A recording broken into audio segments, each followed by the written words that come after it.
So in 1931,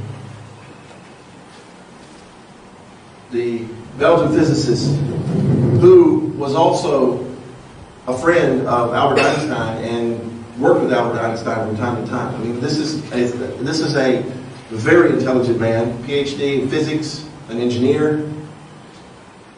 This man he built this craft, he put it in, he went up, he was the first man, so he's world record setter.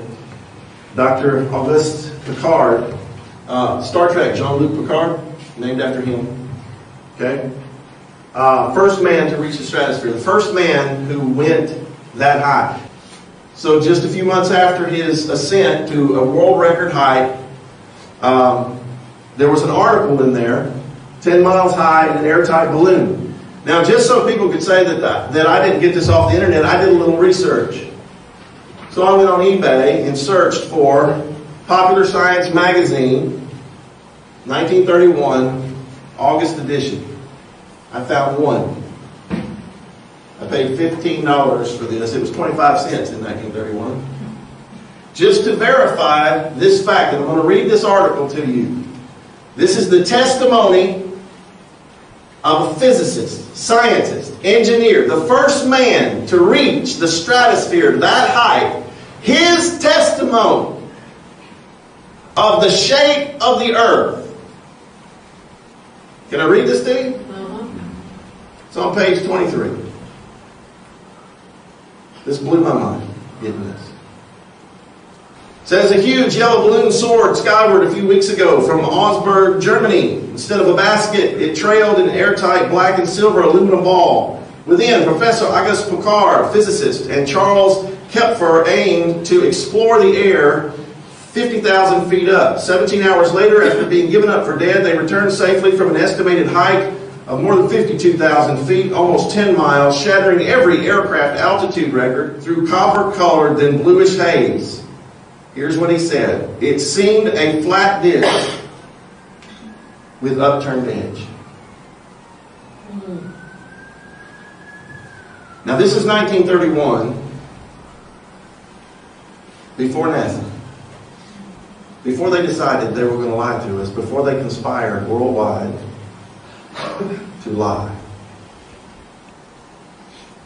Some people say that there are no scientists that are flat earthers. Well, guess what?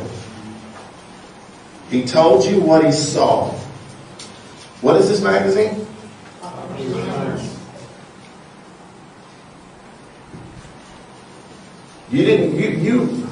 Why did we never hear that in our schools?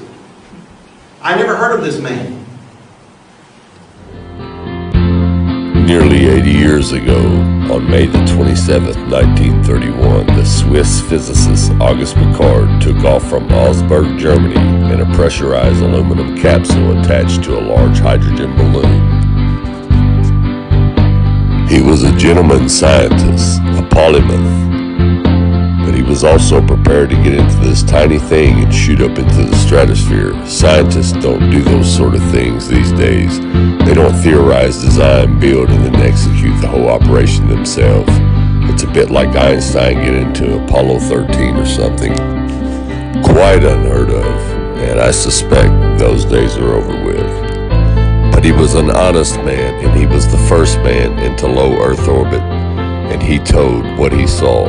A flat disc with an upturned edge. The Earth is flat. Thanks for watching, and God bless. This was no small feat.